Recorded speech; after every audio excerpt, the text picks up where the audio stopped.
Bonjour à tous, aujourd'hui nous allons réaliser la correction des exercices sur les atomes et les transformations chimiques.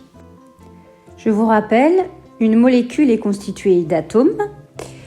Lorsque nous lisons CO2 pour la molécule du dioxyde de carbone, cela veut dire qu'elle est constituée de 2 atomes d'oxygène et 1 atome de carbone. Enfin, la molécule de dioxygène s'écrit bien O2. N'oubliez pas de mettre le 2 en indice. Dans cet exercice, ce qui est important de comprendre, c'est la différence entre l'écriture d'un atome, par exemple N pour un atome d'azote, et pour une molécule, ça s'écrit N2, et on met le 2 en indice. 2 molécules de diazote s'écrira alors 2N2, et pour 2 atomes d'azote, on écrit 2N. Dans cet exercice pour les molécules, il fallait reconnaître H2 pour dihydrogène, CO2 pour dioxyde de carbone et H2O pour l'eau. Pour les modèles moléculaires, pensez bien à faire des dessins et il faut colorier et pas faire que les contours.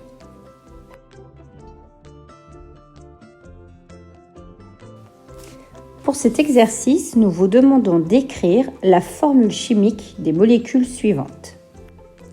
Rappelez-vous, on met les lettres en majuscules et les chiffres en bas à droite. Pour l'heptane, on écrit alors C7H16 et pour l'ammoniac, on écrit NH3. Le 1, on ne l'indique pas lorsqu'il n'y a qu'un seul atome. Avant de répondre à cet exercice, n'oubliez pas cette célèbre phrase de Lavoisier « Rien ne se perd, rien ne se crée, tout se transforme ». Ainsi, lors d'une transformation chimique, les atomes présents dans les produits sont de même nature et en même nombre que dans les réactifs. L'équation correcte de la combustion du carbone dans le dioxygène est bien la dernière, C plus O2 donne CO2, puisqu'on met d'abord les réactifs à gauche pour former les produits à droite. Et enfin, la masse des réactifs est bien égale à la masse des produits formés. Avant de répondre aux questions de l'exercice 4, il faut déjà bien lire l'équation de la combustion du propane. C'est une molécule de propane qui réagit avec 5 molécules de dioxygène pour former 3 molécules de dioxyde de carbone et 4 molécules d'eau. La première affirmation est fausse. Dans 3 CO2, ça fait 3 fois 2, 6 atomes d'oxygène, plus 4 H2O, donc 4 fois 1, 4 atomes d'oxygène. Donc en tout, il y a 10 atomes d'oxygène dans les produits. La réponse B, elle, est juste. Il y a bien 5 molécules de dioxygène. Et enfin, l'eau est un réactif. C'est une affirmation fausse puisque l'eau est un produit. Pour l'exercice 5, il faut bien lire l'énoncé. Le diazote réagit avec le dihydrogène pour former de l'ammoniac. On réalise une première expérience en utilisant 40 g de diazote et 30 g de dihydrogène. Pour la première question, les réponses sont dans la première phrase de l'énoncé. En effet, les réactifs sont le diazote et le dihydrogène. Le produit est l'ammoniac. Pour savoir si l'écriture de l'équation est correcte ou incorrecte, il faut compter pour chaque atome le nombre d'atomes du côté des réactifs et du côté des produits.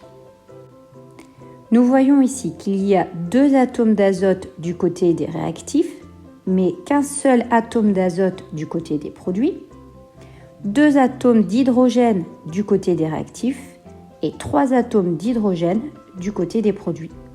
L'équation est donc incorrecte puisqu'il n'y a pas le même nombre d'atomes du côté des réactifs et du côté des produits.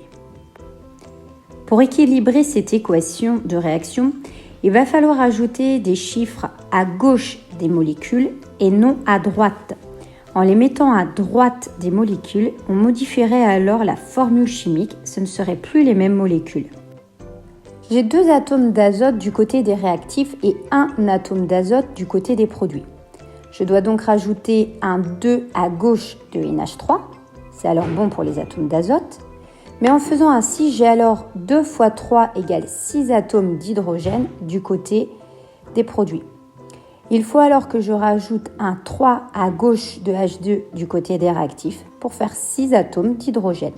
Mon équation est alors équilibrée.